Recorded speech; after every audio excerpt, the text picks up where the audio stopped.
A young girl sleeps soundly, lost in a vivid dream. Suddenly, she wakes up, realizing she just had a precognitive dream. It's April, and she sits on a bus, her mind juggling different thoughts. She reminds herself that this is a crucial time, her long-term training could earn her a ticket to the national team. This is the worst time to be in a cast, she thinks, glaring at her broken leg and blaming Nam Seo. Her mind drifts back to the moment she got injured, catching her brother as he jumped off a building. Since that day, she feels like her luck has run dry for over a year. Lost in thought, she barely notices when the bus stops and a fellow student from her school steps on board. Noticing how tall he is, she wonders if he's an athlete. Her eyes stay on him as he greets her and takes the seat right in front of her. She studies him carefully, from his piercings to his broad shoulders, even his scent. To her, it's the faint smell of soap, one that's fading along with the morning air. The thought amuses her.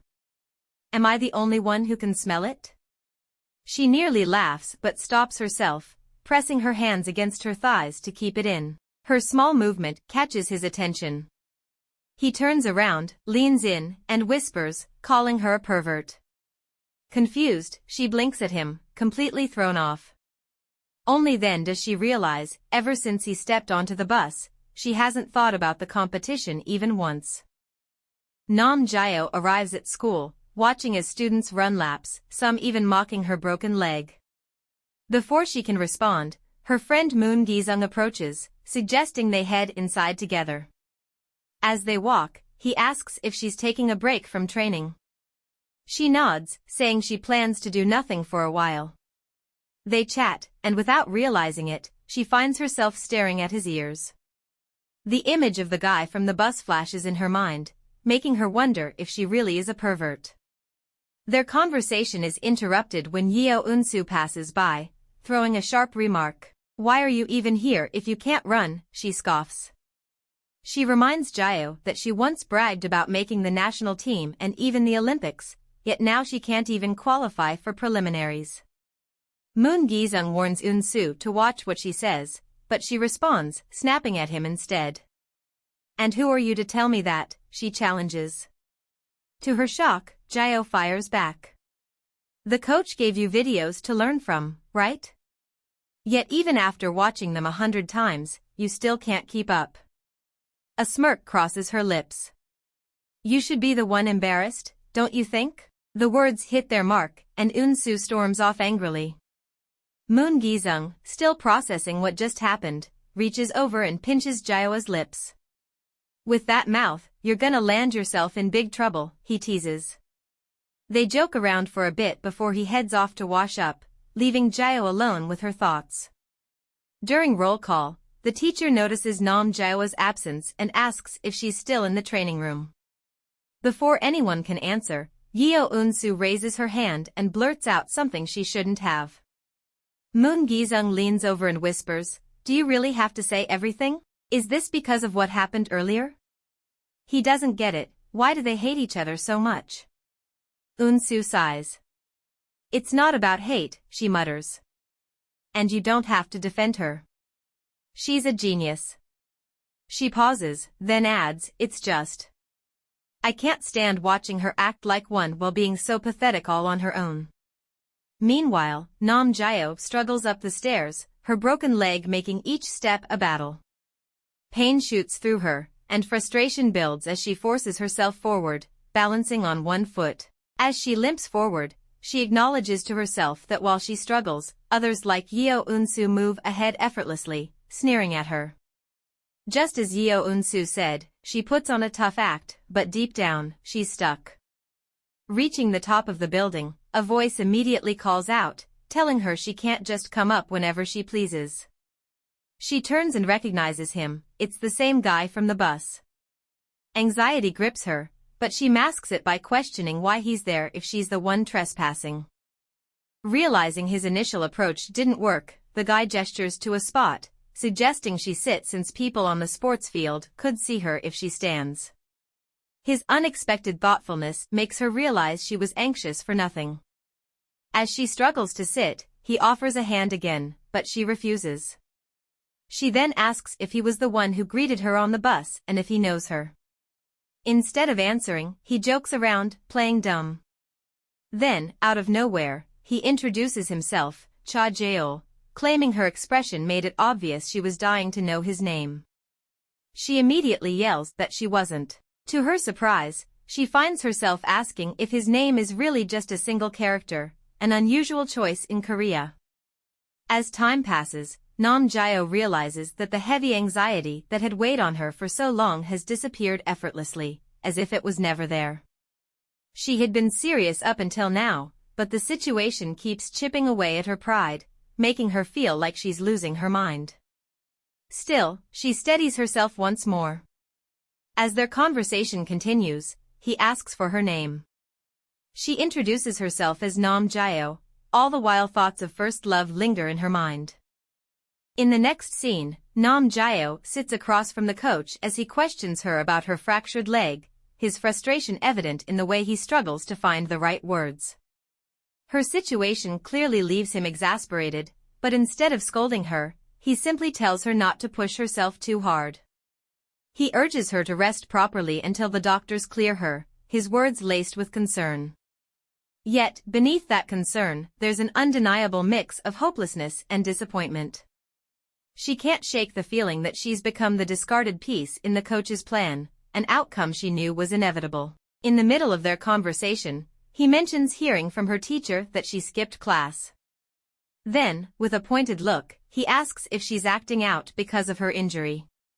The question jolts her memory back to when she dozed off with Cha Gyeol. Brushing off any deeper meaning, she simply tells the coach she fell asleep somewhere. He seems to understand her restlessness but reminds her to stay focused. Once again, he advises her to steady her mind, stick to light exercises for the year, and not to dwell too much on the setback. It's not the end. As their meeting ends, Nam Gyeol reflects on her journey, wondering if she truly got this far by her own choices. Nothing ever seems to go as she wants, making her question whether she has any control at all or if she's simply following a predetermined path. Walking back with her friend Moon Gi-sung, she notices him staring intently in another direction. Curious, she asks what he's looking at. He hesitates before saying he thought he saw someone, then suggests she head inside first. His sudden urgency makes her wonder, who could he have seen to make him act this way? Meanwhile, Moon Gi-sung lingers by the window, his gaze fixed on a blonde-haired figure who looks strikingly like Nam Gyeol's brother. Knowing she'd worry if he told her, he decides to check things out alone. As he stands there, Yeo Yun-soo's words echo in his mind, there's no reason for him to take Nam Gyeol's side. But after all this time, it's become second nature. So, ignoring any doubts, he follows her brother and his group. When he catches up, he notices something unsettling, some of them are holding cigarettes. He steps forward, calling out, Nam Seo. But before he can go any further, someone grabs him firmly. Do you really want to go? A voice asks. Moon Gi-sung looks up, and to his surprise, it's none other than Cha Gyeol, the guy from the bus, the one with all the piercings. I knew he was trouble just from the way he looked, or maybe not. Cha Gyeol asks Nam Seo if he and Moon Gi-sung know each other and he nods, saying that Moon Gi-sung is his sister's friend. Still holding him, Cha Gyeol decides to walk him over to Moon Gi-sung, surprising the other guys in the process. As they walk, Cha Gyeol keeps his hand on Nam Seo's shoulder, while Moon Gi-sung continues to ask where they're going. Despite his questions, Cha Gyeol remains silent, ignoring him. As they walk, Cha Gyeol tries to comfort Nam Seo, who is still crying from his encounter with the other guys. After a moment, Cha Gyeol heads back, leaving Moon Gi-sung confused. He asks Nam Seo if something happened and whether Cha Gyeol bullied him, but he quickly defends Cha Gyeol, explaining that the guy isn't like that. Nam Seo reflects on what happened earlier. The other guys were bullies, and Cha Gyeol had stepped in to stop them, though he still didn't understand why Cha Gyeol helped him. Not fully convinced, Moon Gi-sung presses further, asking why Nam Seo has become so quiet. Nam Seo insists that Cha Gyeol isn't the kind of person they think he is, so there's no need to worry. Despite his reassurance, Moon Gi-sung can't shake the feeling of concern. He even tells Nam Seo that his sister is also worried about him. Nam Seo starts to wonder about his sister's only real concerns, whether he'll tell her what happened, how he found him, and if his sister sent Moon Gi-sung to keep an eye on him. Moon Gi-sung explains to Nam Seo that he came without his sister's knowledge and only followed him after seeing him by chance. To his surprise, Nam Seo simply responds that he also lives quite frustratingly, then walks away. Meanwhile, Nam Gyeol lies in bed, feeling utterly bored. She stares at her phone, waiting for a reply from her friend when suddenly the doorbell rings. Limping out of her room, she expects it to be her mom, but to her surprise, it's her brother, returning much later than usual. She questions him about the late hour, but he brushes her off, saying it's none of her business. He adds that she must have nothing to do if she's just at home meddling in other people's lives. She follows him to his room, just as he's about to shut the door. She asks why he's picking a fight with her today, and he turns it back on her, asking if she's acting like this because she heard something from Moon Gi-sung. Meanwhile, in the bustling city streets, an average-aged man approaches Cha Gyeol, telling him to stop smoking in front of an adult. Cha Gyeol nonchalantly replies that the substance he's smoking doesn't even have nicotine in it, so it shouldn't matter. Back at the house, Nam Gyeol continues pressing her brother for answers about his late return. She promises not to get mad when he comes out of his room, but still, he remains tight-lipped. Hearing his constant avoidance, she asks why he keeps bringing up her friend Moon Gi-sung. As she scolds him, her phone rings, and she tells her brother that she's going to get the information he's hiding from her friend since he refuses to share it. That's when he opens the door and tries to stop her from taking the call, but by the time he reaches her, she's already entered her room and shut the door behind her. On the phone, she pleads with her friend for the truth, asking what her brother was up to today. Based on what he observed, her friend suspects that Nam Seo has already been found out, so he quickly admits that he pulled him away from some bad kids and even warned him. Before he can say anything more, Nam Gyeol hangs up and walks out of her room, asking her brother who these kids are and what he did to get dragged into their mess. She questions, "Do you go around antagonizing people like you do with me?" Her brother replies with frustration, explaining that he doesn't have money or connections to hang out with other kids, so he thought he'd be left alone if he just went along with them. He recalls the words the other kids said to him earlier and explains to her that the reason he gets involved with them is because the kids at school ignore him. She presses him for more answers, but his only response is that she doesn't know anything. After hearing this, Nam Gyeol quietly walks away, deciding to prepare something for her brother to eat before heading out. She lets him know about the meal she made for him and leaves a message for their mother before leaving the house. As she walks toward the convenience store, she can't stop thinking about what her brother said, about how she doesn't know anything. Just as her mind swirls with thoughts, she unexpectedly runs into Cha Gyeol. Shocked, she wonders why she keeps crossing paths with him at moments like this, when all she wants to do is escape her thoughts. While they talk, her phone rings. Moon Gi-sung is trying to reach her. During their conversation, Cha Gyeol notices Nam Gyeol's phone ringing in her pocket and points it out. When she takes the call, Moon Gi-sung's voice is filled with concern as he asks why she hasn't come back home. He tells her that her brother mentioned she left the house, and now he's worried. He then asks if she's really angry with him or her brother. Nam Gyeol feels guilty that her friend knows more about what's going on than she does as the sister. As she talks on the phone, she can't help but notice how Cha Gyeol keeps loitering around, distracting her. Despite her efforts to stay focused, his odd gestures make it impossible for her to continue the call, forcing her to put it on hold. Once she finishes the call, she turns to him with a serious look on her face and asks if he knows her brother.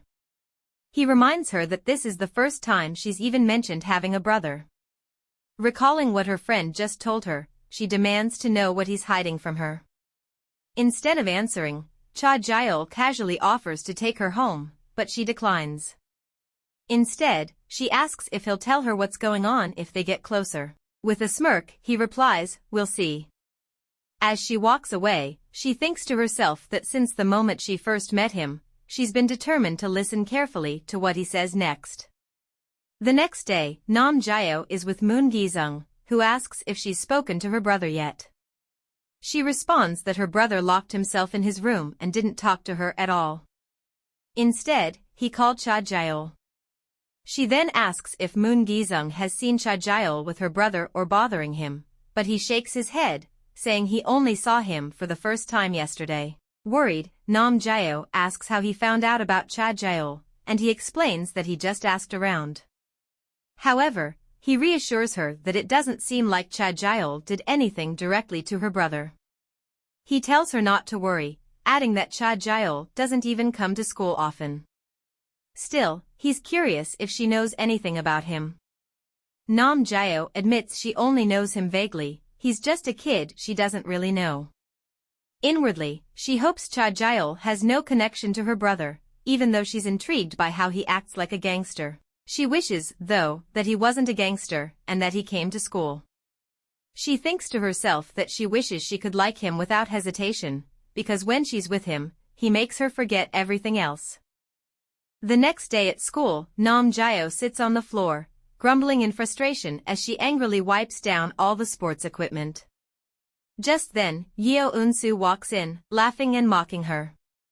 Despite Nam Jae-oh's request for her to stop annoying her, Yeo Eun-soo casually insists that she's there because she has something to do as well. With a bored expression, Yeo Eun-soo stares at Nam Jae-oh, clearly enjoying the situation. Nam Jae-oh, growing even more irritated, retorts that if Yeo Eun-soo is so bored, she can wipe down the equipment in her place. If I do that, you'll be even more useless, Yeo Eun-soo replies with a smirk. As if that wasn't enough, she steps on the already cleaned items, purposely dirtying them, before tossing a ball at Nam Jae-oh. In the training room, Yeo Eun-soo gives her all during her practice while the coach watches closely. Despite her efforts, he informs her that her feet are still heavy and suggests they take a short break. He tells her that now, while Nam Jae-oh is absent, is her chance to shine. Once Nam Jae-oh's legs heal, it'll only take her a little time to catch up, so she should aim to earn a medal in her absence. Yeo Eun-soo, determined, promises she'll bring home the medal before the coach leaves. Still feeling frustrated, she tries to deal with the situation when her friend walks in, concerned, and offers her a drink. Noticing how worked up Yeo Eun-soo is over the Nam Jae-oh issue, her friend reminds her of what she said about taking action. Yeo Eun-soo leans in, whispering, "What if I just lock her up somewhere, like a warehouse?" Shocked, her friend gasps and screams, warning her that it's a crime and that there will be serious consequences if she gets caught. But Yeo Eun-soo remains unfazed, asserting confidently that she won't get caught. Meanwhile, in the storehouse, Nam Jae-oh awakens from her nap, groggily wondering when it became nighttime. She feels a jacket draped over her, and as she stares at it, she suddenly hears Cha Gyeol's voice asking if she's awake. He suggests they get along well for the rest of the day, leaving her wondering, could it be that they've been locked up together? Confused and somewhat embarrassed, she asks Cha Gyeol what he means by his statement. But before he can answer, she rushes toward the door, hoping to escape quickly, only to find it locked. In a panic, she reaches for her phone, but remembers that she left it in the classroom. Desperate, she asks Cha Gyeol for his phone, instructing him to call someone from the outside. To her surprise, he replies that he can't because his phone is dead. How frustrating! With no way out of the storehouse, Nam Jae-oh begins to scream for help, but Cha Gyeol calmly reminds her that everyone is probably busy watching the soccer match, so no one would hear her. Feeling hopeless, she wonders why nothing ever seems to go right for her lately. It feels like only bad things are happening, as if they've been waiting for her. Now, it almost seems like someone is intentionally trying to ruin her. Amid her musings, Cha Gyeol's voice suddenly cuts through the air, gently calling out her name and expressing concern over her standing in her condition. This takes Nam Jae-oh by surprise, and she inwardly thinks that he's a dangerous guy. If she sits next to him, it could get really risky. Although she feels embarrassed by her attempt to run away, she can't help but notice how he somehow makes her approach him with her own feet. She concludes that she can't win against him. Then, Cha Gyeol gently takes her hand and asks if she doesn't want to sit. As he holds her hand, she keeps thinking about the subtle touch, and in a mix of suspicion and curiosity, she asks if he's not holding her hand with any particular thoughts. In her mind, she expects him to play some kind of game with her, but to her surprise, he immediately releases her hand and apologizes. He promises to sit far away from her if she feels uncomfortable. Nam Gyeol can hardly believe her eyes. She had thought he would shamelessly come at her, but here he is, actually getting embarrassed. Such a cutie. After a moment, Cha Gyeol mentions that the situation feels a bit strange. Her coach knows she's in the storehouse, yet he locked the door without even checking on her. He shares his suspicion that someone must have deliberately locked it, and just then, the realization hits Nam Gyeol. I barely crossed the mountain, just wait when the door opens, Unsu, she mutters, fuming with rage. As she watches him pick up his jacket, she asks if he put it over her while she was sleeping. He nods and explains that she looked cold, but she had thrown it off as soon as she woke up. She apologizes, explaining that she didn't do it on purpose, she was just out of her mind at the time. The truth is, she was simply happy and excited to be with him. If only he knew how she felt, he wouldn't have been so tactless with his words. Meanwhile, Cha Gyeol's friend, unaware of the tension, thinks to himself that it's actually a good thing for Cha Gyeol to be locked up with a girl alone. Back in the storehouse, Cha Gyeol asks Nam Gyeol if her legs aren't cold since she's wearing a skirt. After a brief argument, he takes off his jacket and starts showing her how she can use it to stay warm, but she rejects his offer once again. Teasing her, he jokingly asks if he should take off his pants too, which causes her to scream in shock. He laughs at her reaction, clearly amused. Noticing his playful demeanor, Nam Gyeol assumes that he must be cold too, so she invites him to sit closer to her. He declines at first, but after a moment, he decides to trust her for once. This isn't the first time they've sat close together, but for some reason, she feels nervous. Pointing out his jacket, she suggests that it might be better if they stick together so she can cover him too, since it's his jacket after all. He agrees, moving closer, while Nam Gyeol can't help but think about how their shoulders just brushed, making her body heat up instantly. She even wonders if that's why everyone hugs each other when watching disaster movies. Lost in her thoughts, she says, when Cha Gyeol is with me in this warehouse, he might have seen it as a tragedy to get involved with me. The next morning, Cha Gyeol watches Nam Gyeol sleep and softly calls her name, gently telling her to wake up because people will start coming soon. As he puts on his jacket, he tells her to claim she doesn't know him when they leave the storehouse. Surprised, she asks why, but he simply replies that he prefers it that way. Confused, she presses him for more details, but he doesn't answer and instead starts banging on the door, calling for help. Fortunately, a security guard happens to be passing by at that exact moment. Still trying to make sense of his cryptic behavior, Nam Gyeol calls out to him, but Cha Gyeol signals for her to stay quiet. Just then, the security guard opens the door and asks how long they've been inside. Cha Gyeol responds nonchalantly, mentioning that there's one more person inside.